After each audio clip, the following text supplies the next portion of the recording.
খবর শুনছেন বর্তমান সংবাদ চ্যানেল থেকে। আজ জানাবো পশ্চিমবঙ্গ দেশ এবং বিশ্বের বাছাই করা গুরুত্বপূর্ণ ৬৩টি তাজা সংবাদ।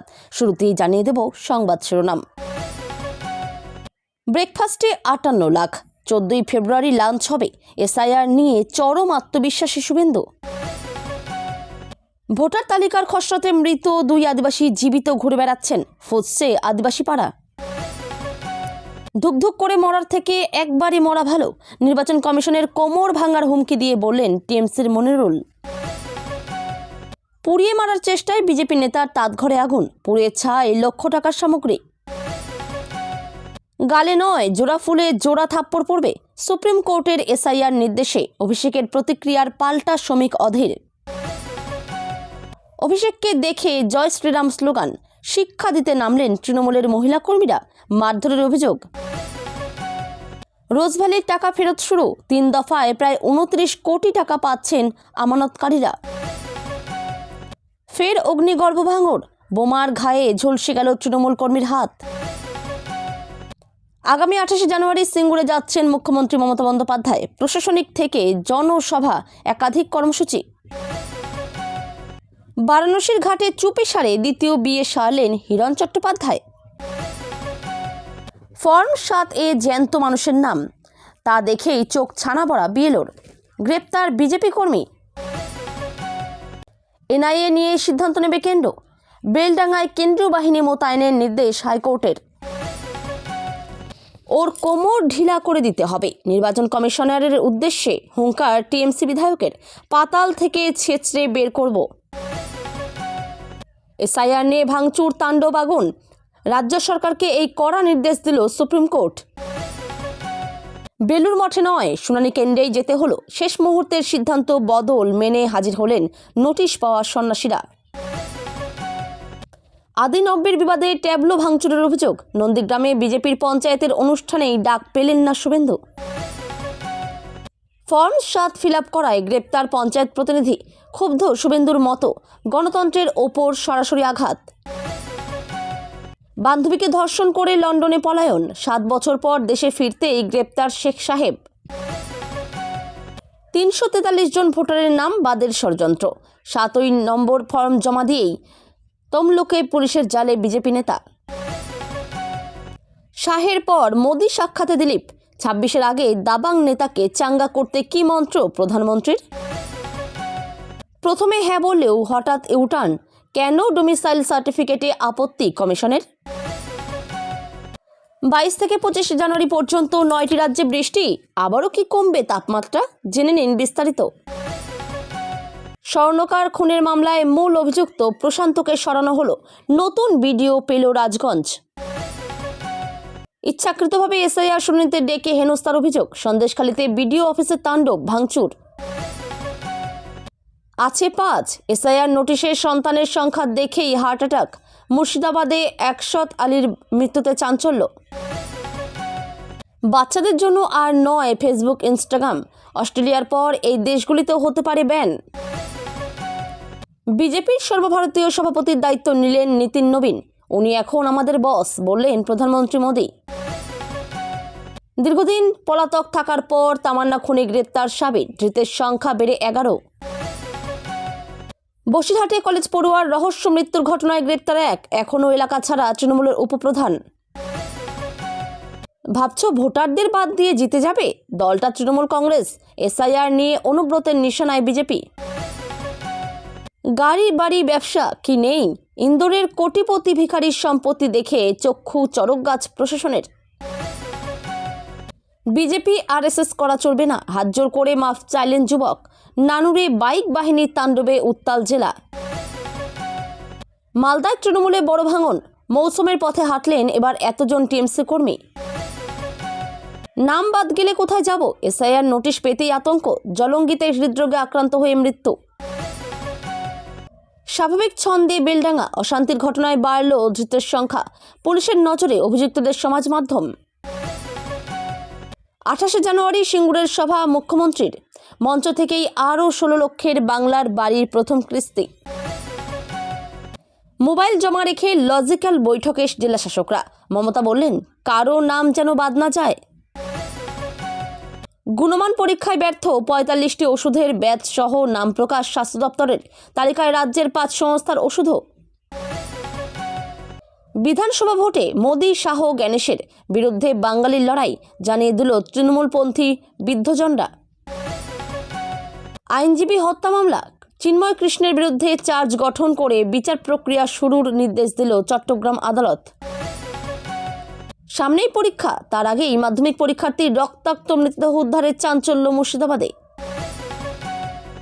এসআইআর এর শুনানিতে হাজিরা দিলেন তৃণমূল সাংসদ সামিরুল, ডাক পেয়েছেন শাসক দলের ২ লোকসভার সাংসদও। এসআইআর শুনানিতে ডাক পেলেন কাজল শেখের ৯০ বছরের মা। ছি বিজেপি ছি, তীব্র ক্ষোভ তৃণমূল নেতার। মেলার আনন্দ মুহূর্তে বদলে গেল শ্মশানে, গ্যাস সিলিন্ডার বিস্ফোরণে ছিন্ন ভিন্ন শরীর, মৃত ১ ও আহত বহু। যতবার ডাকবে ততবারই আসব, শুনানিতে হাজির হয়ে নথি জমা দিলেন ভারতের তারকা পেশার স্বামী। চোরা পথে বাংলাদেশ থেকে ভারত ঢুকে মালদায় গ্রেপ্তার ৫ অনুপ্রবেশকারী। ফাঁদে পা দেবেন না, সরকার পাশে আছে, বিক্ষোভের আগেই আশা কর্মীদের বার্তা চন্দ্রিমার। ভোটারকে বাংলাদেশি বলতে তৃণমূল কর্মীদের ঘেরাও আন্দোলনে তপ্ত হয়ে উঠল বিডিও অফিস, অবস্থানে বসলেন বৃদ্ধা। রঘুনাথগঞ্জে কংগ্রেসের ডেপুটেশনে ইট বৃষ্টি, রণক্ষেত্র ব্লক অফিস, আহত একাধিক কর্মী। গোটা পরিবারকে তলব, এসআইআর শুনানিতে দাদুর কবরের মাটি এনে প্রতিবাদে মালদহের যুবক। মিনাখার বিডিও অফিসে শুনানির লাইনে দাঁড়িয়ে অসুস্থ গৃহবধূ, ভর্তি হাসপাতালে। পশ্চিম বাংলাদেশের স্বপ্ন দেখছেন, ভাতারের সভায় তৃণমূলকে নিশানা মিঠুন চক্রবর্তীর। হাসপাতাল থেকে বাড়ি ফিরলেন দমদমের তৃণমূল সাংসদ সৌগত রায়, আপাতত কদিন বিশ্রামে থাকার পরামর্শ চিকিৎসকদের। সিপিএমের সঙ্গে সমঝোতা বোকামি, বাংলায় একলা চলার পথে কংগ্রেস। ডাক পড়ল বিয়ের দিনেই, ছাদনাতলার বদলে শেরওয়ানি পরে এসআইআর শুনানিতে বর। কারো ভয় পাওয়ার কোনো দরকার নেই, সরকার পাশে আছে, ডিএমদের বার্তা মমতার। রাজ্য ও জেলা প্রশাসনের বিরুদ্ধে অনশনে বসার সিদ্ধান্ত বিজেপি বিধায়ক শঙ্করের, নেই কাজ তো খৈভাজ, কটাক্ষ শিলিগুড়ির মেয়র গৌতমের। শুধু নাম বাদ দেওয়ার কৌশল, কমিশনের টার্গেট বাংলা, এসআইআর নিয়ে ফের সরব তৃণমূল। শহরে উদ্ধার ১২৫ কেজি গাঁজা, ওড়িশা থেকে কলকাতায় পাচারের চেষ্টায় খিদিরপুরে গ্রেপ্তার ২। এসআইআর শুনানি ঘিরে বাসন্তীতে তুলকালাম, টায়ার জ্বালিয়ে বিক্ষোভ। তৃণমূল আর মাত্র ৮৯ দিন, ভয়ঙ্কর তথ্য ফাঁস করলেন সুদীপ্ত গুহ। বাংলাকে বিহার মধ্যপ্রদেশ ভাবলে ভুল করবেন, বিজেপিকে কড়া হুঁশিয়ারি সায়নের। বিজেপি শাসিত ৬ মাস ধরে বন্ধ লক্ষ্মীর ভাণ্ডার, জল গড়ালো হাইকোর্টে। এতক্ষণ শুনছিলেন সংবাদ শিরোনাম, এবার আসছি বিস্তারিত খবরে। বিস্তারিত খবর শোনানোর পূর্বেই আপনাদের কাছে করব একটি ছোট্ট অনুরোধ। বর্তমান সংবাদ চ্যানেলের খবর প্রত্যেক দিন শোনার জন্য চ্যানেলটি এক্ষুনি সাবস্ক্রাইব করে নিন। আসন্ন নির্বাচনে চোরদের সরকারকে হারাতে হবে, এই ডাক দিয়েই ধুবুলিয়ার জনসভা থেকে শাসক দল তৃণমূল কংগ্রেসের বিরুদ্ধে তীব্র আক্রমণ শানালেন রাজ্যের বিরোধী দলনেতা শুভেন্দু অধিকারী।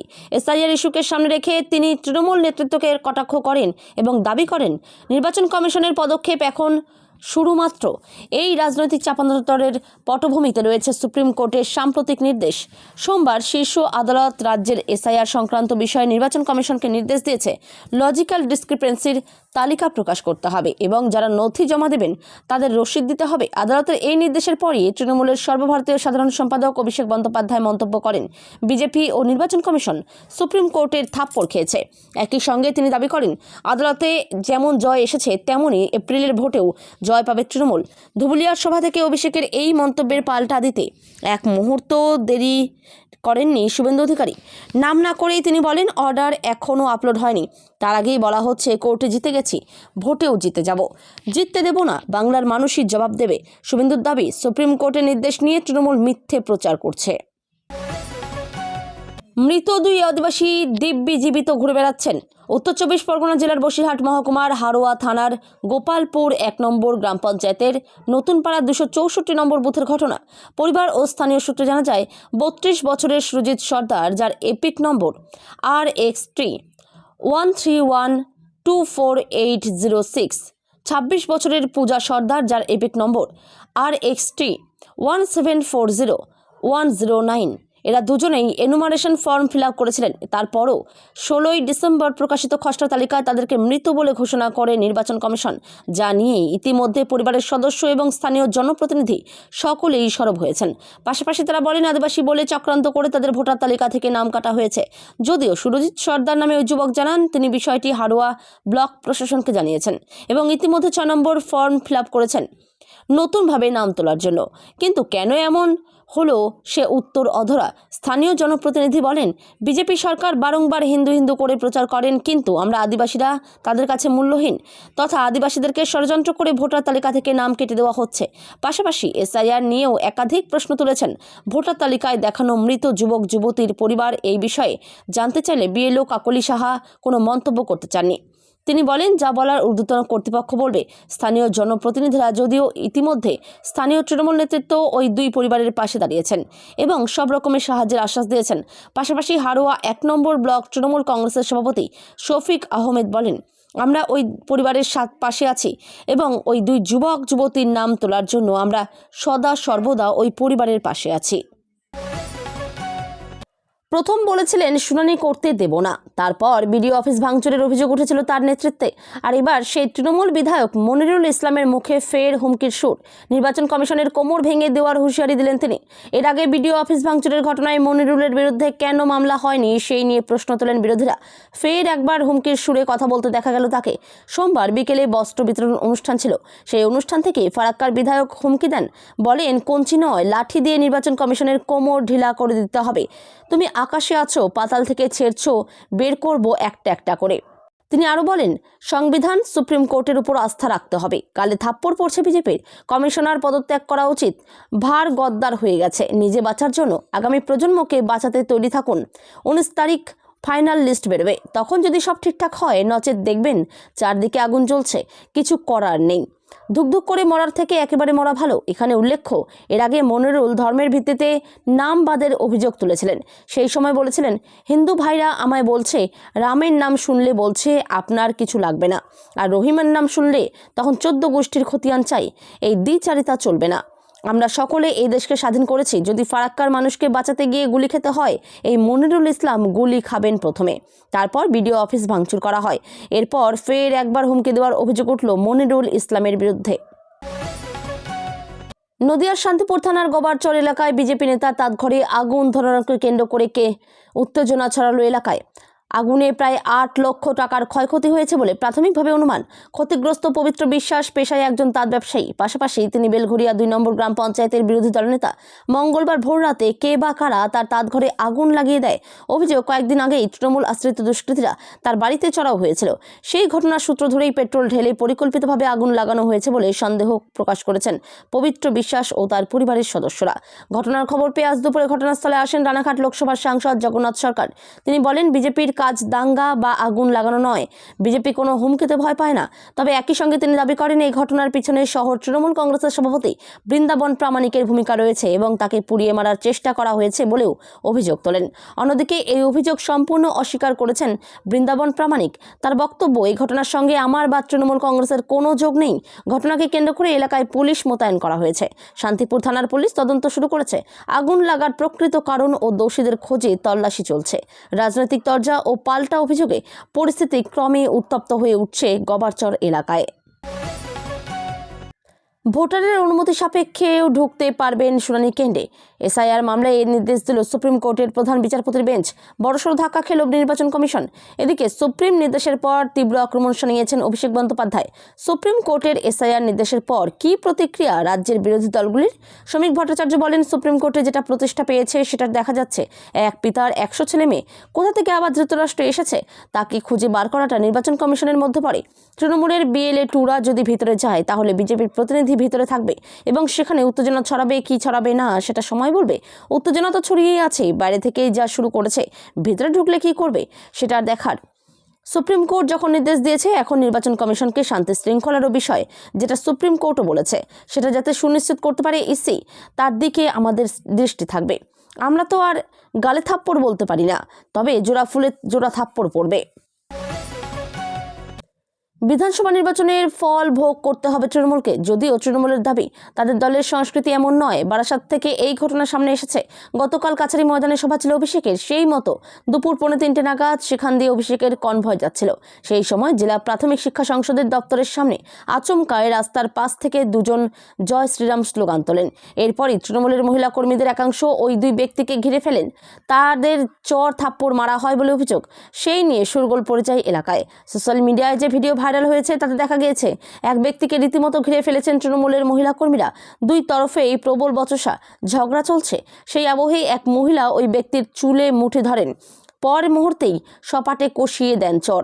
বাকিরাও কলার ধরে টানাটানি করতে থাকেন। চারপাশ থেকে আরও কিল চর উড়ে আসতে থাকে। ভিড়ের হাত থেকে বেরিয়ে আসার চেষ্টা করেন ওই ব্যক্তি, কিন্তু তাকে নিয়ে টানাটানি চলতেই থাকে। জয় শ্রীরামের পরিবর্তে তাদের জয় বাংলা বলতে বাধ্য করা হয় বলেও অভিযোগ তৃণমূল কর্মীদের বিরুদ্ধে। তৃণমূল কর্মীরা দাবি করেন, জয় শ্রীরাম স্লোগান তুলে ওই দুজন পরিস্থিতি উত্তপ্ত করে তোলার চেষ্টা করেন। সেই ঝামেলা দেখতে রীতিমতো ভিড় জমে যায় এলাকায়। দীর্ঘ প্রতীক্ষার অবসান ঘটিয়ে রোজ ভ্যালি কাণ্ডে ক্ষতিগ্রস্ত আমানতকারীদের টাকা ফেরানোর প্রক্রিয়া গতি পেল। রোজ ভ্যালি অ্যাসেটস ডিসপোজাল কমিটি জানিয়েছে, 12তম, 13তম এবং 14তম ধাপে মোট 29,44,897 টাকা ফেরানোর কাজ শুরু হয়েছে। গত 16 জানুয়ারি থেকে আমানতকারীদের ব্যাংক অ্যাকাউন্টে এই টাকা পাঠানোর প্রক্রিয়া শুরু হয়েছে এবং বর্তমানে তা পুরোদমে চলছে। এডিসি সূত্রে খবর, এই 3 দফায় মোট 73,626টি দাবি খতিয়ে দেখা হয়েছিল। তার মধ্যে 42,164টি দাবি সঠিক বলে প্রমাণিত হয়েছে এবং তাদেরই টাকা ফেরত দেওয়া হচ্ছে। বাকি 31,462টি দাবি অসম্পূর্ণ বা নথিপত্রে ভুল থাকার কারণে এই পর্যায়ে বিবেচনা করা সম্ভব হয়নি। তবে যাদের নথিতে ভুল রয়েছে তাদের হতাশ হওয়ার কারণ নেই। সংশ্লিষ্ট আমানতকারীদের মোবাইলে SMS মারফত একটি লিঙ্ক পাঠানো হয়েছে, যার মাধ্যমে তারা নথিপত্র সংশোধন করে পুনরায় আপলোড করতে পারবেন। সংশোধিত এই আবেদনগুলি পরবর্তী পর্যায়ে বিবেচনা করা হবে বলে জানানো হয়েছে।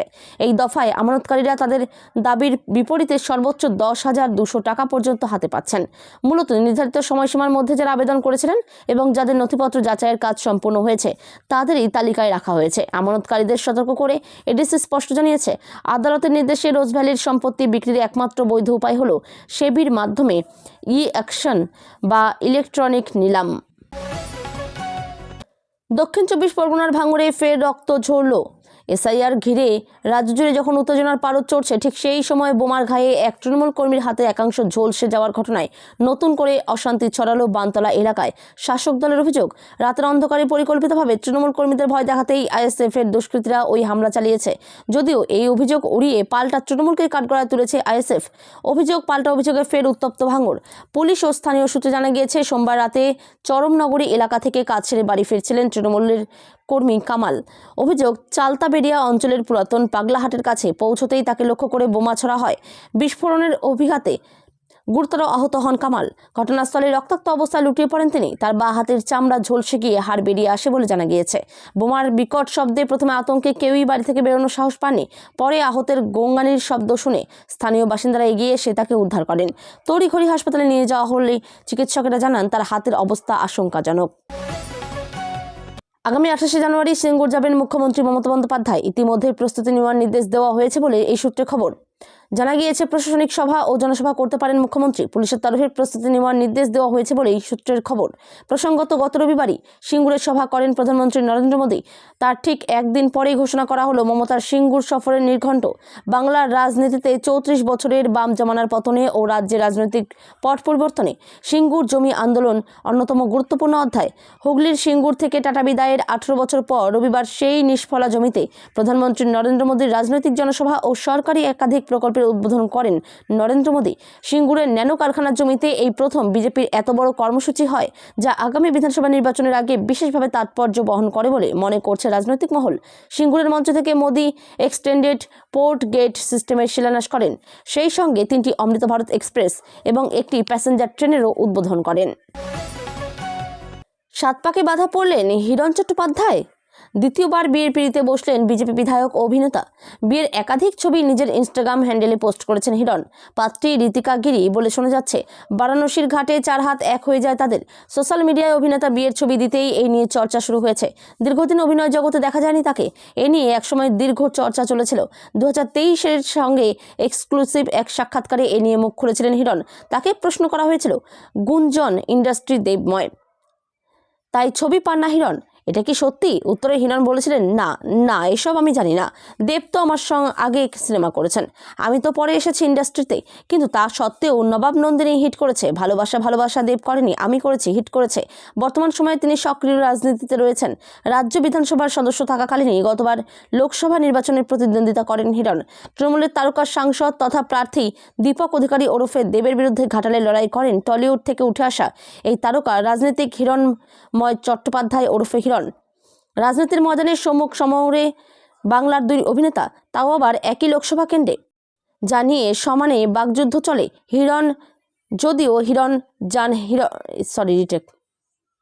তাও আবার একই লোকসভা কেন্দ্রে বিপক্ষে লড়াই জানিয়ে সমানে বাকযুদ্ধ চলে। যদিও হেরে যান হিরণ। 2024 সালের লোকসভা নির্বাচনে তৃতীয়বারের জন্য ঘাটালে জয়ী হন দেব। এখন খড়গপুর সদরের বিজেপি বিধায়ক হিরণ।